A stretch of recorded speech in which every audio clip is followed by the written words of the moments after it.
भैया, सभी को मेरा मृदुल प्रणाम।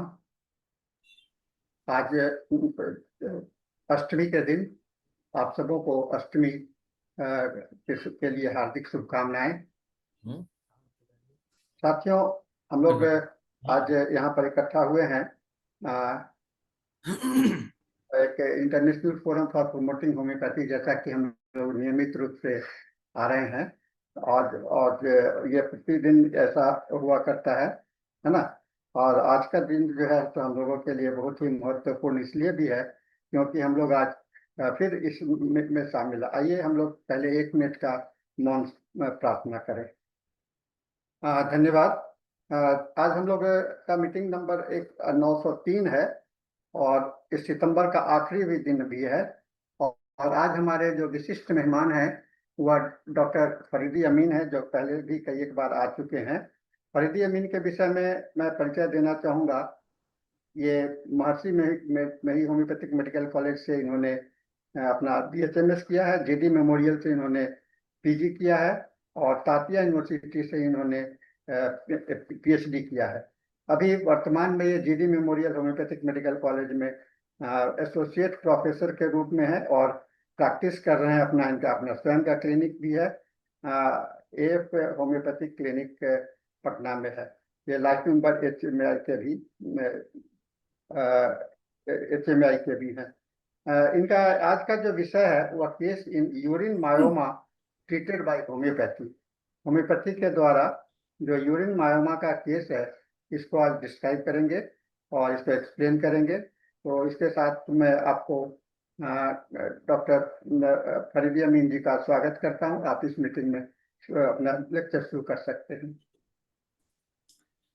नमस्कार सबको, गुड इवनिंग और सबको महाअष्टमी की बहुत बहुत शुभकामना और बधाई। नमस्कार सर। आज का जो हमारा टॉपिक है वो है यूट्राइन फाइब्रॉइड पे होम्योपैथिक मेडिसिन का एक्शन और उसका कैसे हम लोग मैनेजमेंट करते हैं, और एक केस के जरिए से हम लोग उसको देखने की कोशिश करेंगे कि कैसे यूट्राइन मायोमा को हम लोग ट्रीट करते हैं विद द होम्योपैथिक मेडिसिन और सक्सेसफुली ट्रीट कर सकते हैं हम लोग। अगर हम लोग देखें यूट्राइन मायोमा को, तो यूट्राइन मायोमा को हम लोग और भी दो चार नामों से जानते हैं, जैसे कि इसका दूसरा नाम यूट्राइन फाइब्रॉइड जो बहुत प्रचलित है। मोस्टली हम लोग जब USG के रिपोर्ट्स वगैरह देखते हैं तो उसमें कहीं कहीं यूट्राइन फाइब्रॉइड मोस्टली लिखा जाता है, कहीं कहीं मायोमा लिख दिया जाता है और कहीं कहीं लायोमा भी लिखा जाता है। तो ये एक बेसिकली एक बिनाइन ट्यूमर है जो नॉन कैंसरस होता है और ये अबाउट 70 to 80% ऑफ वुमेन जो कि 50 या 50 के एज को क्रॉस कर ले चुकी होती हैं उनको होता है। और ये एक नॉन कैंसरस, जैसा कि हमने बताया कि एक नॉन कैंसरस ट्यूमर है।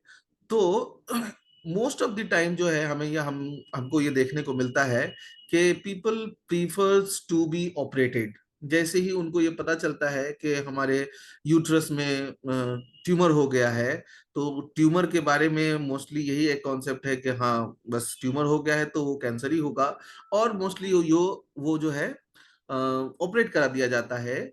लेकिन उसके हम लोग होम्योपैथी में बहुत अच्छा एक ट्रीटमेंट है जो हम लोग कर सकते हैं, और हम लोगों के पास बहुत सारा रिपोर्ट भी है और बहुत सारा हम लोग जब केस स्टडी करेंगे तो हमको मिलेगा कि कैसे यूट्राइन फाइब्रॉइड जो है होम्योपैथी से बहुत अच्छे से हम लोग ट्रीट कर सकते हैं। और जब ये यूट्राइन फाइब्रॉइड, जिसको हम लोग मायोमा भी कहते हैं, मायोमा जब कोई पेशेंट एक्सपीरियंस कर रही होती है तो उनको बहुत सारे परेशानियां होती हैं, बहुत सारे कंप्लेंट्स से वो सफर कर रही होती है, जिसमें सबसे मुख्य रूप से जो होता है वो हेवी मेंस्ट्रुअल ब्लीडिंग होता है। इरेगुलर और हेवी मेंस्ट्रुअल ब्लीडिंग होता है, पेल्विक एरियाज में पेन होता है, और इसके साथ साथ जो रिप्रोडक्टिव जो लाइफ है, लाइफ साइकिल है, वो हैम्पर होता है। और उसके साथ साथ जो डेली लाइफ साइकिल है वो भी बहुत ज्यादा हैम्पर होता है। अगर हम उसको कैटेगराइज करें यूट्राइन फाइब्रॉइड को, तो ये 4 टाइप के होते हैं। जिसका सबसे कॉमनेस्ट टाइप जो होता है वो इंट्राम्यूरल होता है, जो कि with in the uterine wall, muscular wall में जो ट्यूमर ग्रोथ करता है, तो उसको हम लोग इंट्राम्यूरल फाइब्रॉइड कहते हैं। दूसरा जो है वो है सब म्यूकोजल, जो कि inside the uterine cavity develop करता है। तीसरा जो है वो सब सेरोसल, जो outside the uterine wall develop करता है ये ट्यूमर, और ये सबसे less commonest type of uterine fibroid है। चौथा जो होता है वो पेडिंकुलेटेड यूट्राइन फाइब्रॉइड है, जो कि स्टॉक के साथ वो लटका हुआ होता है, जैसा कि नाम से ही जाहिर हो रहा है कि ये पेडिंकुलेटेड यूट्राइन फाइब्रॉइड है। तो ये 4 टाइप के ही ये यूट्राइन फाइब्रॉइड होते हैं, जिसमें से सबसे जो मोस्ट कॉमनेस्ट यूट्राइन फाइब्रॉइड है वो मायोमा, सॉरी, इंट्राम्यूरल फाइब्रॉइड होता है। जो कॉजेटिव फैक्टर्स हैं, जो हमें, अगर हम कॉज के बारे में देखें तो कौन कौन से कॉज हो सकते हैं, तो एग्जैक्ट कॉज इसका ये कह पाना कि हाँ इसी वजह कारणों से यूट्राइन फाइब्रॉइड होता है या मायोमा डेवलप करता है, ये कहना बहुत मुश्किल है। लेकिन कुछ ऐसे कॉजेज हैं जो बहुत ज्यादा फ्रीक्वेंटली देखने को मिले हैं, जिनमें सबसे पहला जो है वो है हार्मोनल इन्फ्लुएंस। एस्ट्रोजन और प्रोजेस्टेरोन का जो इन्फ्लुएंस होता है वो फाइब्रॉइड के ग्रोथ को प्रोमोट करता है। During reproductive years fibroid typically shrink naturally after menopause. जो मेनोपॉज के बाद का जो स्टेज होता है, जिसमें हार्मोनल इम्बैलेंस डेवलप करता है फीमेल में, और फीमेल को आफ्टर मेनोपॉज बहुत सारे सिम्टम डेवलप करते हैं, उनमें one of the most commonest जो है वो है आपका यूट्राइन फाइब्रॉइड। दूसरा जो कॉमनेस्ट कॉज मायोमा का हो सकता है, यूट्राइन फाइब्रॉइड का हो सकता है, वो है जेनेटिक प्रीडिस्पोजिशन। बहुत सारे केसेस हैं जो कि जेनेटिक की वजह से जेनेटिकली ट्रांसफर हो जाते हैं। फैमिली हिस्ट्री का एक बहुत बड़ा रोल होता है किसी भी पेशेंट में डिजीज के डेवलपमेंट में। हम लोग जब केस टेकिंग करते हैं और उसमें हम केस टेकिंग में फैमिली हिस्ट्री लेते हैं, तो हमें ये पता चलता है कि इनकी फैमिली हिस्ट्री में ये डिजीजेस हैं, तो बहुत ज्यादा चांसेस होता है कि वो उस डिजीज को अपने फैमिली से कैरी फॉरवर्ड करे।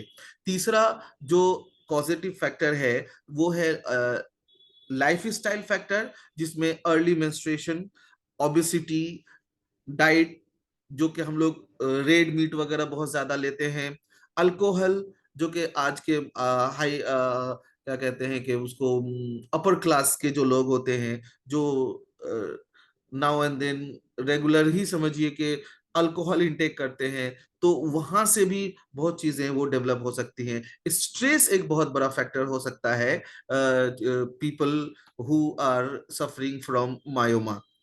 इसके अलावा जो इन्वायरमेंटल फैक्टर हैं, कैफीन का यूज है, ये सारी चीजें हैं जो कि लाइफ स्टाइल के सेक्टर में आते हैं, जिसके वजह से किसी को भी मायोमा होने के जो फैक्टर है, प्रीडिस्पोजिंग फैक्टर, वो बढ़ जाता है। नेक्स्ट अगर हम देखें जो सिम्टम्स, कौन कौन से सिम्टम जिसको लेकर करके पेशेंट ज्यादा सफर करती हैं during the fibroid, intrauterine fibroid, तो उसमें सबसे जो कॉमनेस्ट और सबसे पहला सिम्टम जो पेशेंट लेकर करके आता है या पेशेंट खुद भी अपने आप में ऑब्जर्व करता है, वो होता है इरेगुलर और हेवी ब्लीडिंग, आइदर बिफोर और after the period menstrual cycle. ये हेवी ब्लीडिंग विथ क्लॉट्स और without clot, sometime it is without clot या mostly it is clotted blood during the menstrual cycle, ये आता है। और ये फर्स्ट सिम्टम होता है जब फीमेल, कोई भी female suffering from uterine fibroid observe करती हैं, and they come with this first symptom के डॉक्टर साहब हमें ये सिम्टम डेवलप कर रहा है। नेक्स्ट सिम्टम जो होता है वो है पेन इन पेल्विक रीजन या लोअर बैक रीजन या हाइपोगैस्ट्रिक रीजन। ये सारे जो एरियाज हैं जिसमें pain very frequently patient suffers and complaining about the pain in the pelvic region, either lower back areas or hypogastric region. Third symptom जिसको हम लोग नोटिस करेंगे और पेशेंट कहती हैं वो है increase menstrual cramp, the dysmenorrhoea जिसको हम कहते हैं। Normal cramp, every female suffer minimal menstrual cramps, but the patient suffering from uterine fibroid suffers a lot about the cramps, menstrual cramps, and patient complain करेंगी कि doctor साहब बहुत ज्यादा pen होता है while menstruation. And after that, patients have also suffered increased frequency of urination. Bar bar patient को urinate करने का मन करता है and it she passes very little urine but the frequency of urine is increase.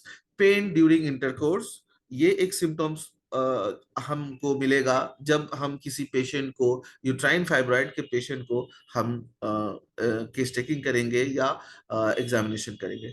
Menstruation that last longer than the usual, जो मैंने कहा कि जो normal time period of the menstruation है वो लॉन्गर देन होता है. Either it is 5 days, 6 days or 7 days. Sometime it is stated that कि सर डॉक्टर साहब हमें 10 दिन तक मेंस्ट्रुएट होता रहता है. Pressure or fullness in the lower abdomen, patient feel the tenderness and pressure in the lower abdomen areas. Swelling or enlargement of the abdomen, patient also stated कि doctor साहब हमें लगता है कि लोअर एब्डोमेन में कुछ स्वेलिंग हो गई है, या ऐसा लगता है कि प्रेगनेंसी टाइप की नहीं, जब प्रेग्नेंट होते हैं तो कैसा धीरे धीरे लोअर एब्डोमेन में स्वेलिंग होती है, उस टाइप की स्वेलिंग होनी शुरू हो जाती है. और सम टाइम हमें ये भी देखने को मिलता है कि ये जो यूट्राइन फाइब्रॉइड है इतना बड़ा हो जाता है, इतना बड़ा हो जाता है कि वो हमें मिस इंटरप्रेट कराता है यूट्राइन प्रेगनेंसी से. Pelvic pressure, bladder and bowel pressure जो होता है वो बहुत ज्यादा इरेगुलर हो जाता है पेशेंट का, चूंकि साइज ऑफ द ये यूट्रस बढ़ता रहता है due to increment in the size of the fibroid. So constipation and frequency of urination, ये एक बहुत ही इंपॉर्टेंट है जो पेल्विक प्रेशर के रूप में हमें मिलता है. रिप्रोडक्टिव प्रेशर की जब हम बात करें तो हमें ये मिलता है कि painful intercourse, fertility complications and pregnancy difficulties during the uterine distortion. तो ये सारे कुछ प्रेशर्स हैं जो पेशेंट फील करती हैं during her life cycle. Treatment की जहां तक बात करेंगे हम, तो हमें कन्वेंशनल ट्रीटमेंट में कुछ नहीं, सिर्फ और सिर्फ सर्जरी मिलता है और हमें कुछ नहीं मिलता है. Patient are mostly suggested to remove the uterus if uh, uh, she is on the menopausal duration, and if she is not reach up to the menopausal duration, तो पेशेंट को सजेस्ट किया जाता है कि if your family is completed then please remove the uterus, it is complicated. तो दूसरा कोई option हमें नहीं मिलता है वहां पर, और हमें एक ऑप्शन ही मिलता है, वो है removal of the uterus. But जब हम होम्योपैथी की बात करते हैं, as a it is widely accepted as a complementary medicine और non invasive type of treatment, तो हमें यहाँ पर वाइड रेंज मिलते हैं जिससे कि हम पेशेंट को रिलीफ दे सकते हैं, पेशेंट को हम ट्रीटमेंट कर सकते हैं. और अगर ये अर्ली स्टेज में पेशेंट अगर किसी डॉक्टर से संपर्क करते हैं तो इसके रिजल्ट बहुत ही अच्छे होते हैं. एविडेंस बेस्ड अगर हम एक केसेस के बारे में बात करें तो हमारे पास एक केस है जिसका हम एविडेंस लेकर करके हम यहाँ आए हैं, और ये उस पेशेंट का अल्ट्रासाउंड है जिसका नाम हमने ये कर दिया है, ब्लर कर दिया है, हाइड कर दिया है।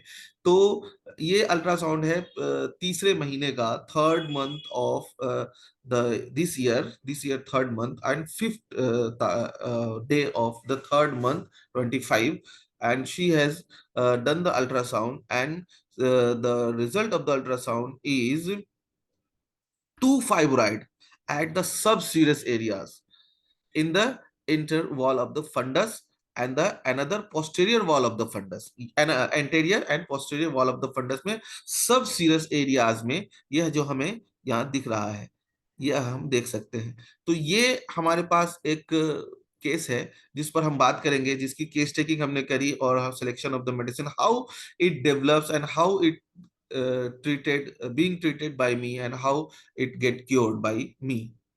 तो हम सबसे पहले उसका केस टेकिंग करें, देखते हैं कि जो केस है कि फीमेल का बल्कि यूट्रस और वगैरह लेकर करके जो आता है, patient complain continuous pain in the lower abdomen, 3 week irregular profuse menstruation, ये सारा कंप्लेंट जो एक हमने एब्स्ट्रैक्ट लिखा है छोटा सा।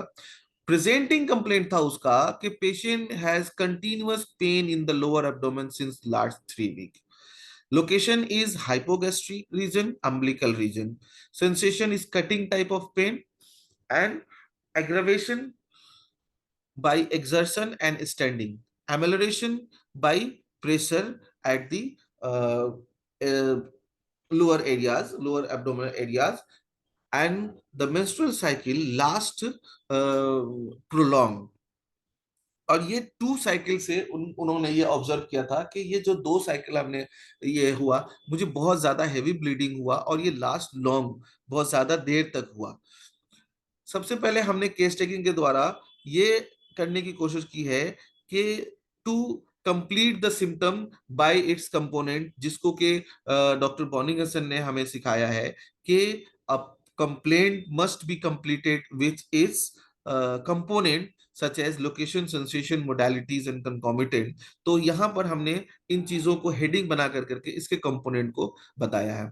हिस्ट्री ऑफ द पेशेंट को अगर हम देखेंगे तो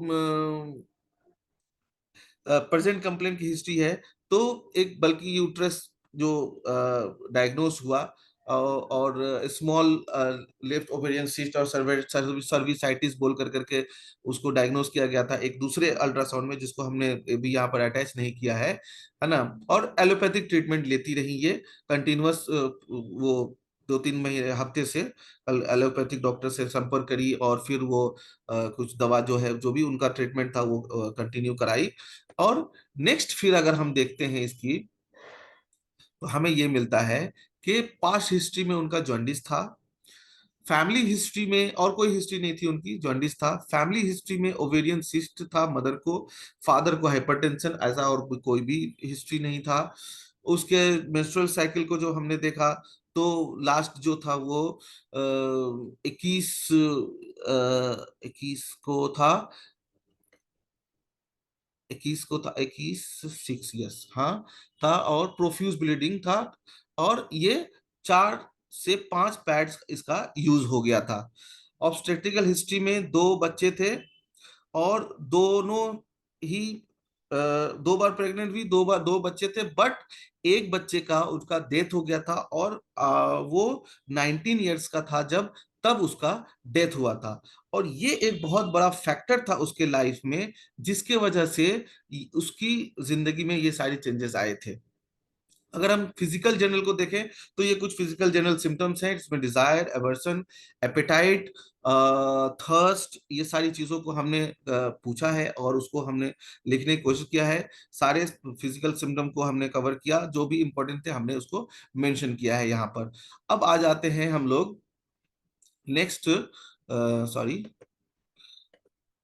मेंटल जनरल सिम्टम्स को। ये एक बहुत इंपॉर्टेंट मेंटल जनरल सिम्टम्स जो हमें मिला, वो ये था कि पेशेंट वाज माइ नॉर्मल, जो पेशेंट होते हैं माइल्ड और वेरी गुड इन नेचर और वगैरह वगैरह जो भी था वो था, but she has a incident incident ये था कि उनके एक बच्चे का 19 इयर्स ऑफ ओल्ड सन का एक्सीडेंट में उनका डेथ हो गया था, 19 इयर्स बच्चे का। और उसके बाद से वो जो है पेशेंट जो है उसके बाद वो डिप्रेस रहने लगी, और वो अकेले अकेले रहने लगी, अकेला रहना, चुपचाप रहना, किसी से कम बातें करना, और ये सारे सिम्टम्स उसके डेवलप होने लगे, धीरे धीरे डेवलप होने लगे।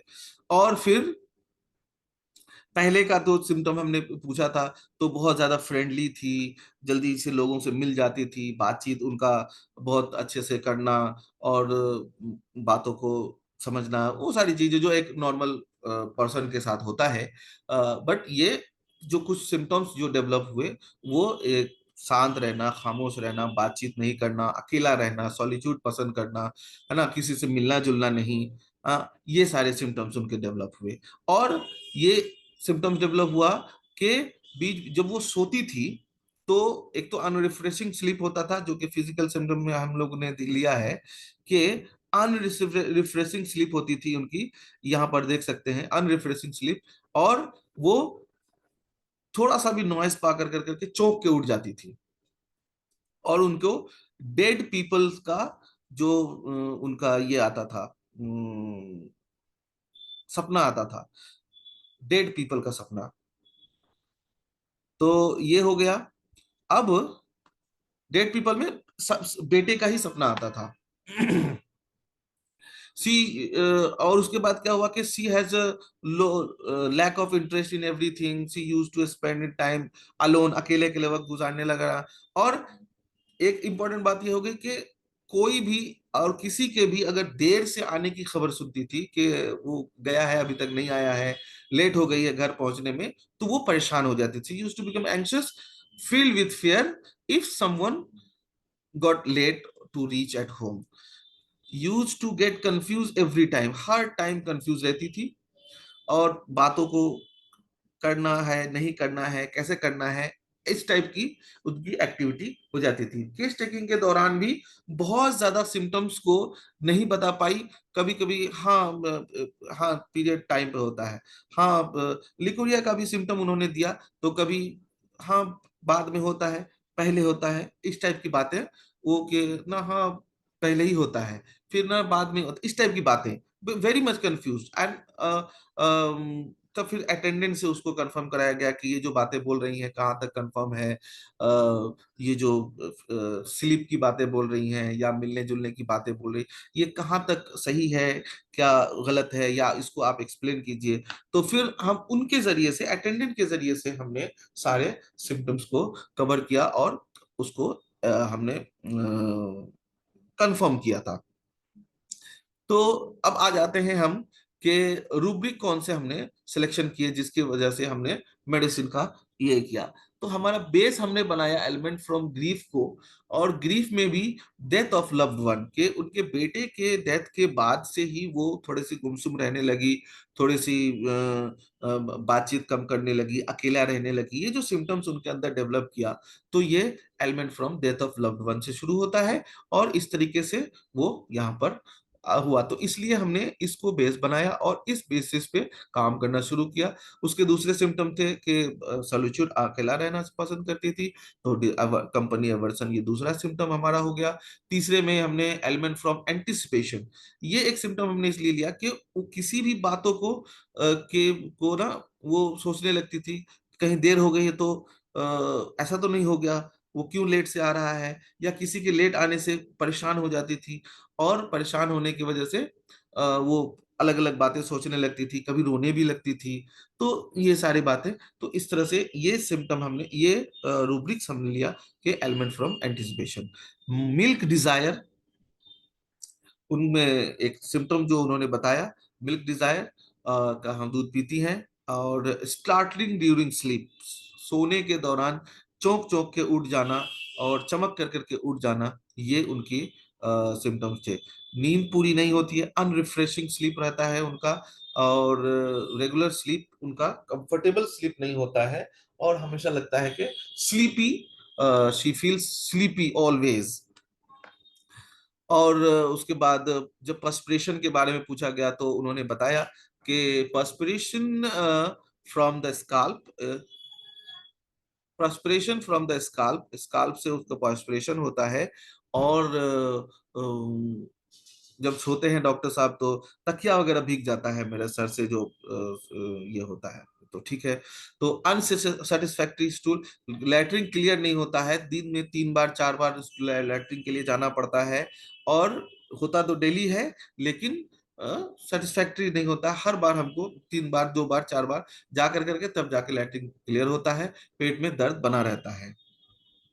एंड ड्रीम्स में वो अपने बच्चे को देखती थी, तो ये भी हमने एक लिया के dreams of dead body, dead dead person, जो डेड पर्सन है उनको उनकी ड्रीम्स देखते हैं। तो इस तरह से जब हमने रिपर्टाइजेशन किया तो ये हमें मिला के एक नंबर पे कैलकेरिया कार्ब है, दूसरा नंबर पे नक्स भूमिका, तीसरे पे सल्फर आया, जो कि हमारा सिलेक्ट, और भी सो ऑन बहुत सारे मेडिसिन थे। ये जो तीन मेडिसिन थे जिसने कि सभी सिम्टम्स को कवर किया था, उनमें फर्स्ट पे कैलकेरिया कार्ब था। तो कंफर्मेशन करना जरूरी था कि किस बेसिस पे हमें कैलकेरिया कार्ब का ये करना चाहिए। तो हम अगर इस पर बात करें तो देखेंगे कि कैलकेरिया कार्ब को हमने बस 2 ही बात, सारी बातें तो आ गई थी, बहुत सारी बातें पूछ लिया गया था, बस सिर्फ हमने उनको, जो कॉन्स्टिट्यूशन था उनका थोड़ा सा फैटी थी, तो हमने उस बेसिस पे भी कैलकेरिया को लिया। और उनका थर्मल रिएक्शन कही कि हमको ठंडा लगता है, डॉक्टर साहब मतलब चिली पेशेंट थी, तो वो हमने कंफर्म किया कि आप चिली पेशेंट है या हॉट पेशेंट है या थर्मल रिएक्शन आपका क्या है, तो उन्होंने कंफर्म किया। तो उस बेसिस, इन 2 सिम्टम के बेसिस पे हमने उनको, कॉन्स्टिट्यूशन और थर्मल रिएक्शन के बेसिस पे हमने कैलकेरिया कार्ब का सिलेक्शन किया और हमने उनको कैलकेरिया कार्ब दिया।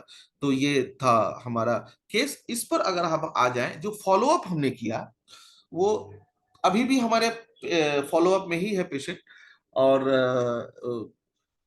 लास्ट मेडिसिन शायद अगस्त के लास्ट में या सितंबर के फर्स्ट वीक में लेके गई है, और अभी भी फॉलो अप में है हमारे, चल रही है।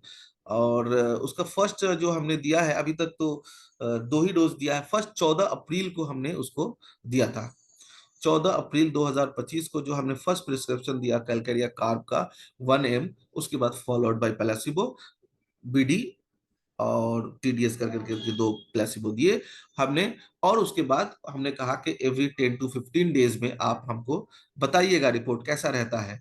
तो ये रहा उनका फॉलोअप। तो फर्स्टली उन्होंने कहा कि नींद अच्छी आने लगी है हमें, तो स्लीप पैटर्न जो है वो नॉर्मल हुआ, नींद अच्छी आने लगी है, कभी कभी चमक के उठ जाते हैं लेकिन नींद अच्छी आने लगी है, ये हुआ। और धीरे धीरे वो भी खत्म हुआ था, हो गया है। और फिजिकल सिम्टम में जो कम होना था, उसका जो नेक्स्ट जो साइकिल था, it was as presented by the present complaint.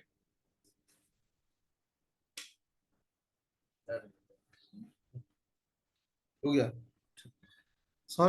Sorry.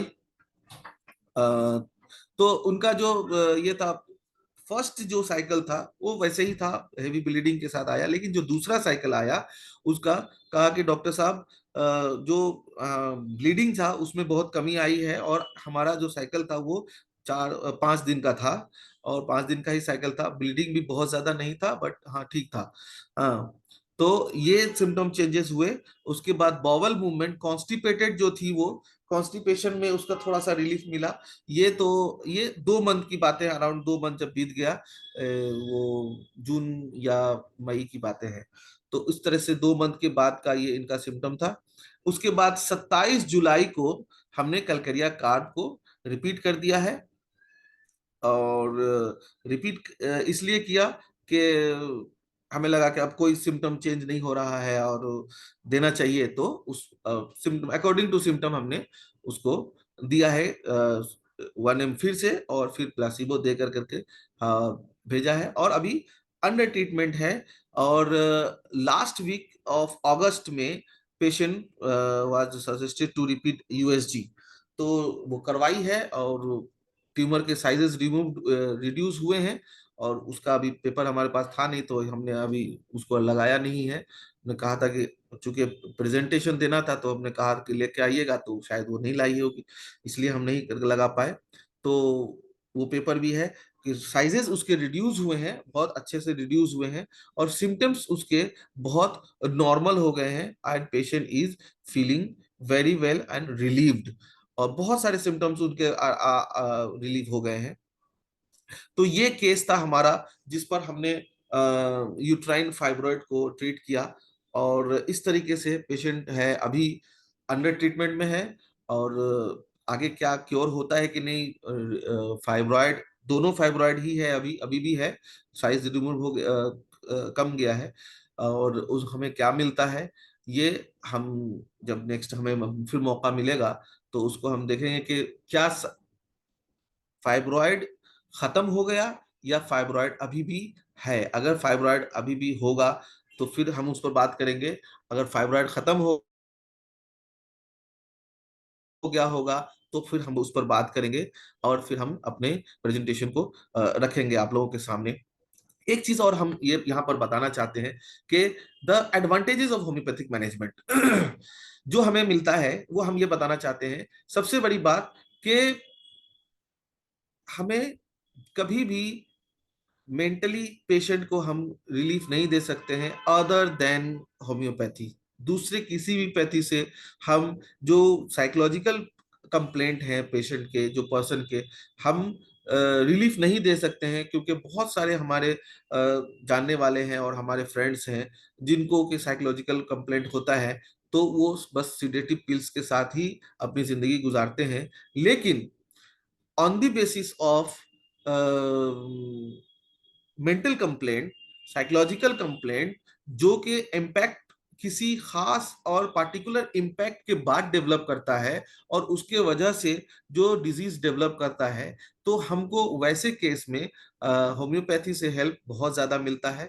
इसलिए हमने यहाँ पर थोड़ा सा इसको बताने की कोशिश की है कि नॉन इन्वेसिव अप्रोच, कि हमें वो सर्जरी वाला जो ऑप्शन है वो हमें देखने को नहीं मिलता है, और हमें बहुत आसानी से एक अच्छा रिजल्ट मिलता है।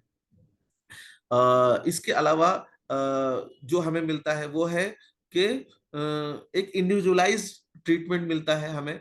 जो होम्योपैथी के फायदे हैं कि हम उसको ग्रेजुअली ही सही, बट हम उसको रूट से रिमूव कर सकते हैं, और बहुत आसानी से रिमूव कर सकते हैं। और ये थोड़ा सा लॉन्गर ट्रीटमेंट होता है, बट ये ग्रेजुअली रिमूव हो जाता है, और patient feels better. Professional supervision की जरूरत नहीं होती है, इंडिविजुअल रिस्पॉन्स हमें मिलता रहता है पेशेंट का, कि हाँ इस तरह से आगे पीछे हो रहा है। हम अपने पेशेंट को एडवाइस कर कर करके हम उसको डाइटरी मैनेजमेंट हो या मेडिसिनल मैनेजमेंट को आगे पीछे कर करके, या लाइफ स्टाइल को चेंज करा कर करके भी हम पेशेंट को नॉर्मल कर सकते हैं। और ये सारी बातें हैं। तो ये है हमारे आज का प्रेजेंटेशन, जिस पर हम आज हमने बात किया यूट्राइन मायोमा, यूट्राइन फाइब्रॉइड भी हम कह सकते हैं, या इसके दूसरे नाम लायोमा भी है। और ये सारी बातें हैं। Thank you so much. आज का हमारा प्रेजेंटेशन यहीं पर समाप्त होता है। और थैंक यू सर।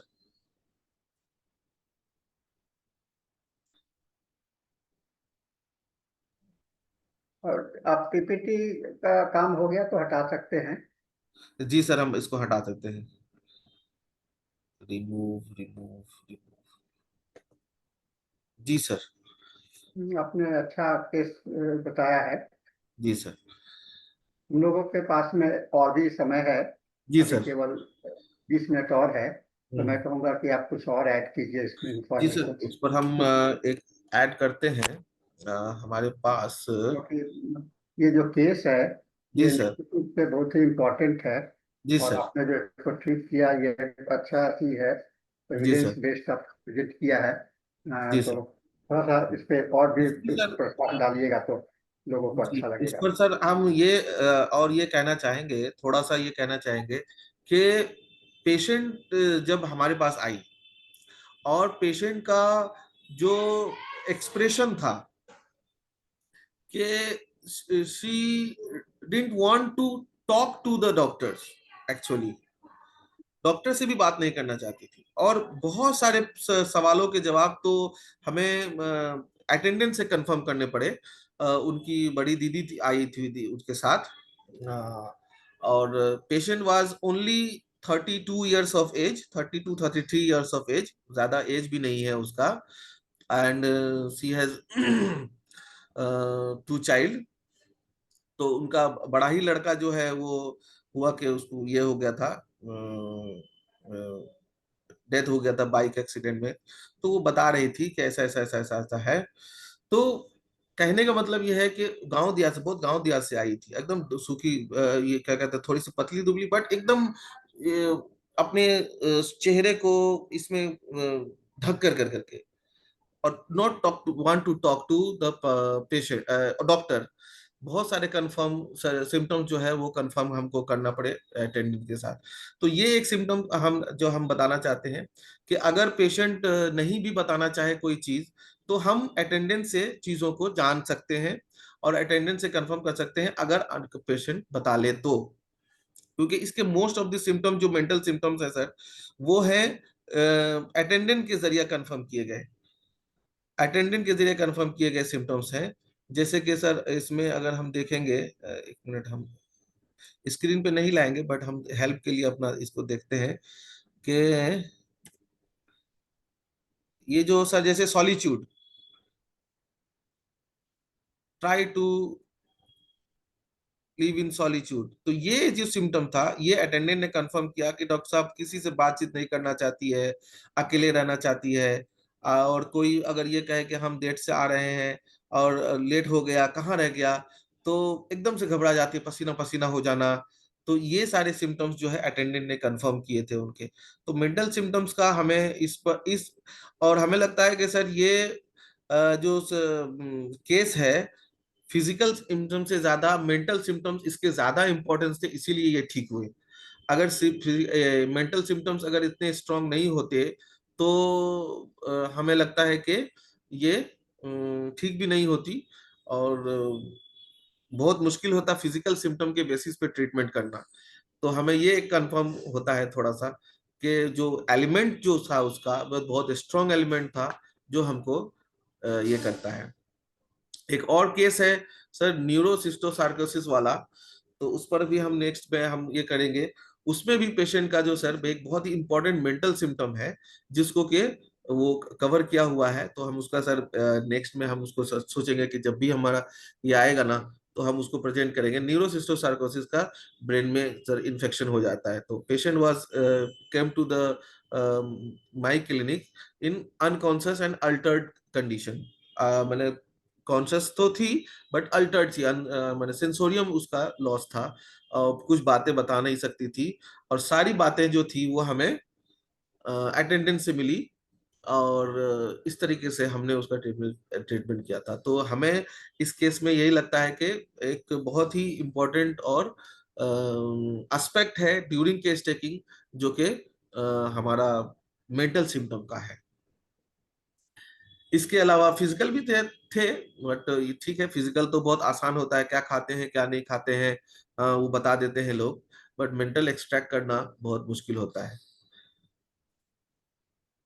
बाकी सर आप थोड़ा सा इसको मैं देखता हूँ फरीदी जी, जी सर। खास करके जो यूरिनरी ट्रैक्ट में जो मायोमा डेवलप करता है वो बेनाइन नेचर का तो होता ही है। जी सर। और बेनाइन नेचर होने के कारण बहुत ज्यादा कॉम्प्लिकेशन, लेकिन इसके कारण है कि वो इरिटेशंस बहुत ज्यादा होता है, जी sir. Obstructions frequency of create करता है। यूरिनेशन। हाँ, ऑब्स्ट्रक्शंस क्रिएट करता रहता है, जी जी। जिससे कि पेशेंट के अंदर में मेंटल सिम्टम्स बहुत ज्यादा दिखलाई पड़ेगा। जी सर। जी सर। खास करके हम लोग देखते हैं वैसे रोगी में जी जहाँ भी कहीं भी कोई ऑब्स्ट्रक्शन होता है, जैसे कि अगर डाइजेस्टिव डिसऑर्डर में कोई होगा, रेक्टल स्टूल का कोई प्रॉब्लम होगा, जी सर। या कोई भी दूसरे कंडीशन होंगे, तो वहां पर भी आपको हम्म जहाँ रुकावट आ जाता है, हम्म। पसीना आना है वो रुक गया, ये कोई भी चीज का सप्रेशन होता है, तो सप्रेसिव स्टेज में, और यहाँ हम्म पर तो एक डेफिनेट कॉज है जो कि इसको बता रहा है कि वह ये वहां पर रुकावट है, बाधा डाल रहा है। जी जी हालांकि जी। ये नॉन कैंसरस है, लेकिन इसके चांसेस ज्यादा हो जाते हैं कैंसरस होने के। जी जी जी। आपने जिस केस को बताया है वो नॉन कैंसरस केस है, नॉन कैंसरस लेकिन स्टेज है। हाँ, इस केस में मुझे लगता है कि इसमें अच्छा रिस्पॉन्स किया। जब कैंसरस हो जाता है और जितने भी थोड़ा दिक्कत हो जाता। के मायोमा होंगे, उसके चांसेस बहुत ज्यादा होता है कैंसरस होने का। जी जी जी जी। मैं भी इस तरह के केस को देखता हूँ, और ये फीमेल जेनाइटल्स के साथ साथ मेल में भी आपको बहुत अच्छा दिखाई पड़ेगा। मेल में इसका जो एसोसिएशन जो है, जी तो आपको प्रोस्टेट के साथ भी हो जाता है। जी जी जी। प्रोस्टेट के साथ में प्रोस्टेट का इन्लार्जमेंट, खास करके prostate enlargement, advanced yes sir. Stage में प्रोस्टेट का भी हो जाता है। तो जी। इसे हम लोग साइकोटिक माइग्रेन जो है, तो यहाँ पर बहुत ही प्रोमिनेंट हो जाता है। परमानेंट हो जाता है। हाँ, लेकिन दो चीज है कि हम लोगों को ये मान के नहीं चलना है कि ये साइकोटिक माइल्ड ही होगा। ही होगा। नहीं नहीं मानना है, क्योंकि ये स्टेज पर डिपेंड करता है। जी अगर बहुत ज्यादा इरिटेशन है, बहुत ज्यादा ये कष्ट है, और उससे कोई खास रिस्पॉन्स नहीं हो रहा है, तो ये आपका सोरिक माइल्ड होगा। लेकिन जब इसके साथ में आपका और भी सफरिंग्स एसोसिएट होने लगते हैं। तो ये जो सर स्टेज था, ये किस स्टेज का था? ये थोड़ा सा हमको थोड़ा कंफ्यूजन है, तो इस पर थोड़ा सा अगर आप मैं आपका जो केस है अभी जो प्रेजेंट किए, उस पे मुझे लगता है कि वो साइकोटिक नेचर का था। जी सर। और आपने दवा क्या दिया था मुझे याद नहीं है। कैलकेरिया कार्ब का दिया था सर। कैलकेरिया का। जी तो सर। कैलकेरिया कार्ब का रोल हम लोग तीन फेज पर देखते हैं। जी कोई भी सर। मेडिसिन को आप कभी भी डिस्क्राइब मत कीजिएगा, किसी को भी नहीं करना चाहिए। ये सोरिक मेडिसिन है या जी जी जी जी साइकोटिक है, या ये प्रीडोमिनेंसी की बात होती है। जी जी और जी। कैलकेरिया कार्ब में सिम्टम्स होते हैं, साइकोटिक सिम्टम्स होते हैं, और सिफिलिटिक सिम्टम्स होते हैं। जी सर। तो ये कैलकेरिया कार्ब का जो आपने फीचर्स बताया, ये जी। इसके साथ में एक चीज को सबसे इम्पोर्टेंट हो जाता है कैलकेरिया कार्ब का, कि हाँ कैलकेरिया का कार्ब का जो इरिटेबिलिटी है, हाँ वह हाँ। आपको डिसओरिएंटेशन ऑफ द ऑर्गेनाइजेशन होता है। जी। यानी कि जब ये जीवन में जो इसका स्थिति होता है, वह हम्म वो संतुलित बैलेंस नहीं होता है। लगता है कि हम्म। अब खत्म होगा, अब ये होगा। तो ये पेंडुलम के जैसा लाइफ हो जाता है। और कैलकेरिया कार्ब को हम लोग कहते हैं कि ये ग्रेटेस्ट ऑर्गेनाइजर है। हम ऑर्गेनाइजर। लोग के जितने भी मेडिसिन हैं, उसमें कैलकेरिया कार्ब जो है, तो हम लोग का एक ऑर्गेनाइजर मेडिसिन के रूप में है। और इसे ऑर्गेनाइजर मेडिसिन के रूप में हमें देखना चाहिए। और हम्म। ये सिचुएशंस को ऑर्गेनाइज करता है। खास करके देखिए, इसके जो मेन स्टेजेस होते हैं ट्रीटमेंट कैलकेरिया का, आपका इंडिकेशंस थोड़ा सा आपको। कंफ्यूज भी थी सर, ये पेशेंट कंफ्यूज भी थी थोड़ा सा। हाँ, तो वो तो जब देखिए, जब भी डिसऑर्गेनाइज होगा तो वो आदमी कंफ्यूजन और इरिटेशंस तो बहुत हाँ, ही कॉमन होगा। ये और एक सिम्टम्स चीज था जो है उसके अंदर। कैलकेरिया कार में, जो इरिटेबिलिटी और ये कंफ्यूजन है, उसके साथ में फियर। हम्म। हाँ, आप रिपोर्टरी में जाकर के देखिए, और आप देखिएगा कि कौन सा ऐसा फियर है जो कि आपको कैलकेरिया कार में नहीं है। हर एक सिचुएशन से आपको हर एक सिचुएशंस में आपको डर दिखलाई पड़ेगा। और कैलकेरिया कार्प का जो नेचर होता है, वह डर जाता है। अब देखिए, हम्म यूरिनरी ट्रैक्ट में मायोमा है, हम्म। और मायोमा का जैसे उन्होंने सुना कि ट्यूमर है, तो एक भय तो क्रिएट हो ही गया।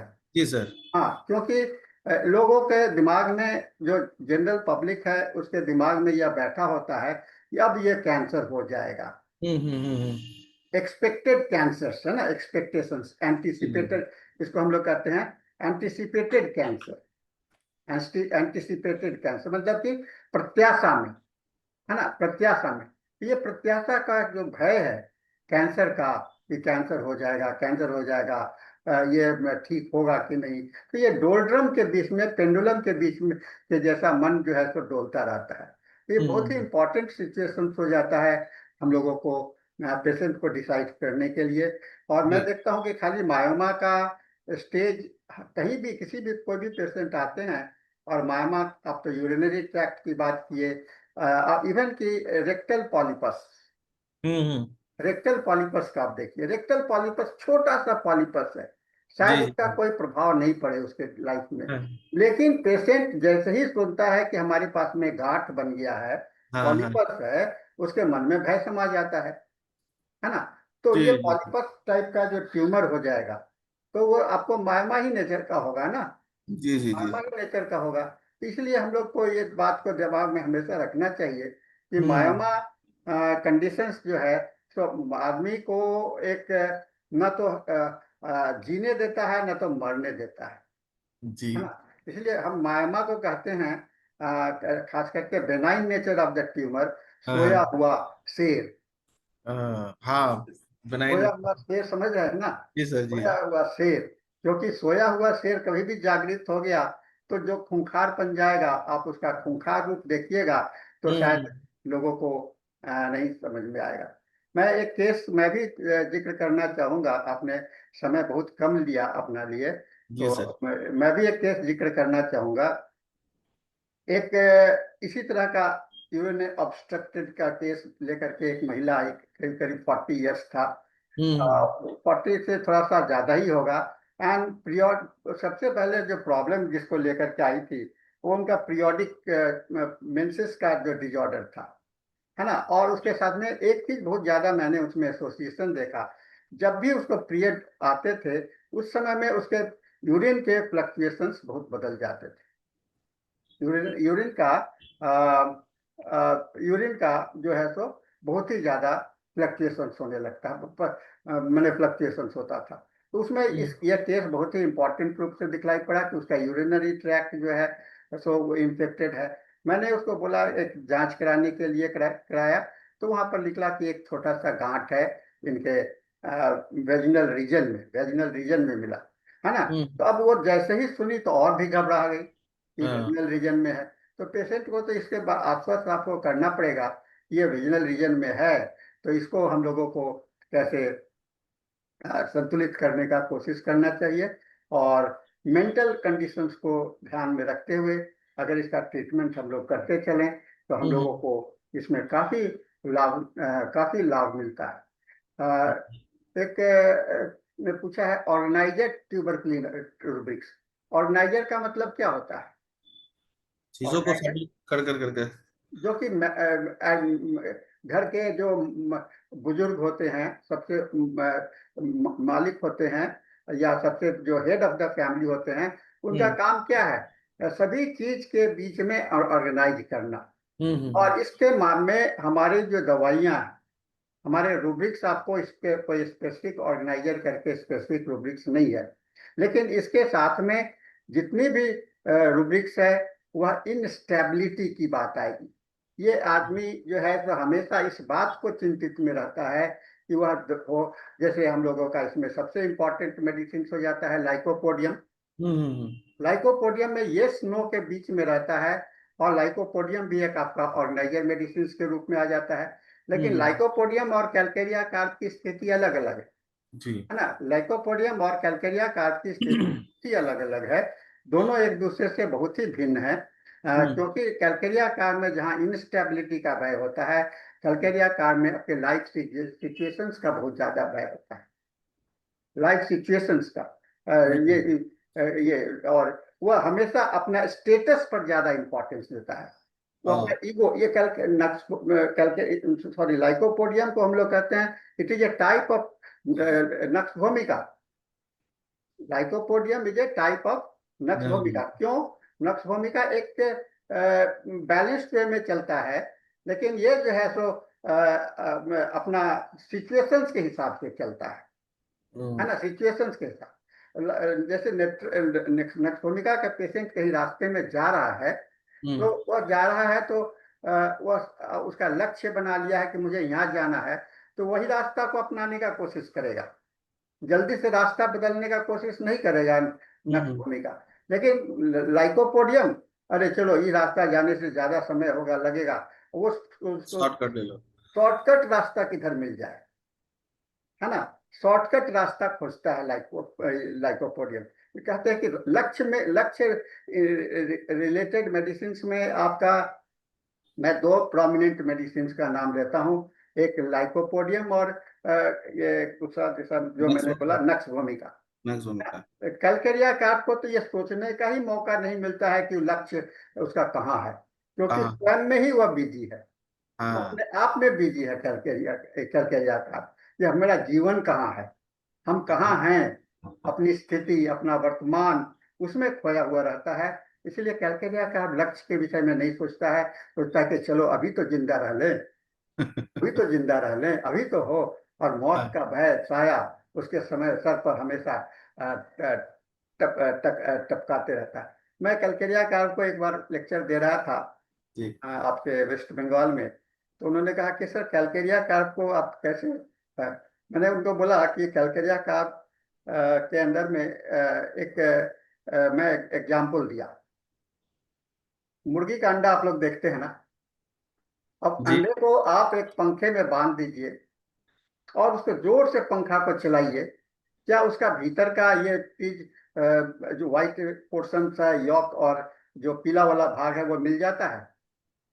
नहीं मिलेगा, है ना। जब तक उसका सेल, जब तक उसका नहीं। सेल मजबूत है, हाँ हाँ हाँ। तब तक वो टूटा नहीं है अंडा, तब तक आप उसका आमलेट नहीं बना सकते, है ना। तब तक आप उसका आमलेट नहीं बना सकते हैं। आप केवल उसको क्या कर सकते हैं, बॉइल्ड करके खा कॉल सकते हैं। कर हाँ। लेकिन अगर आमलेट बनाना चाहिएगा तो उसका उसका सेल को तोड़ना होगा। दीवार को है, उसका जो कहते हैं ना, जो उसका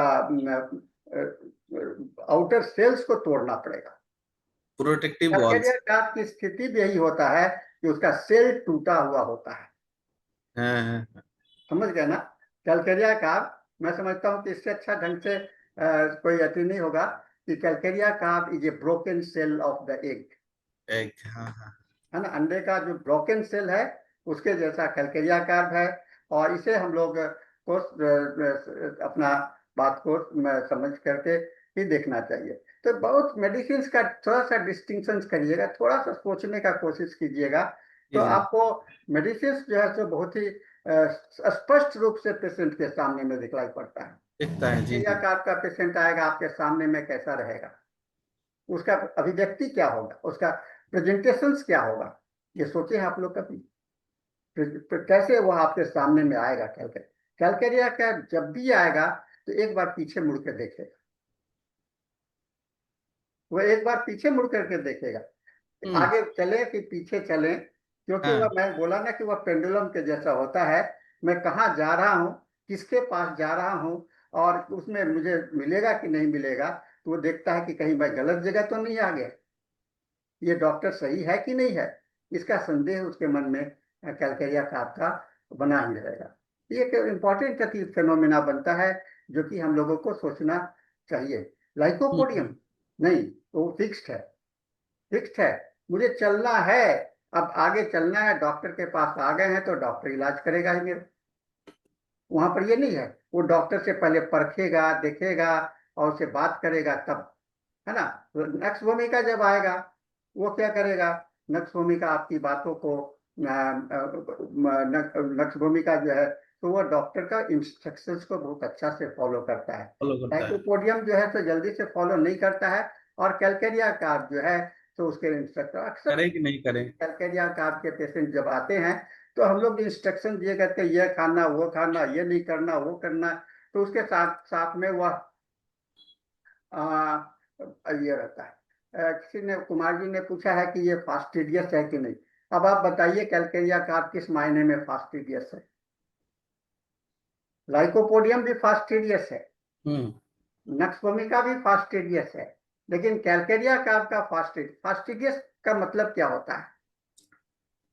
वेरी हार्ड फास्टिडियस टू का प्लीज। मतलब हार्ड टू प्लीज। यस। आप उसके मन की स्थिति को बदल नहीं सकते।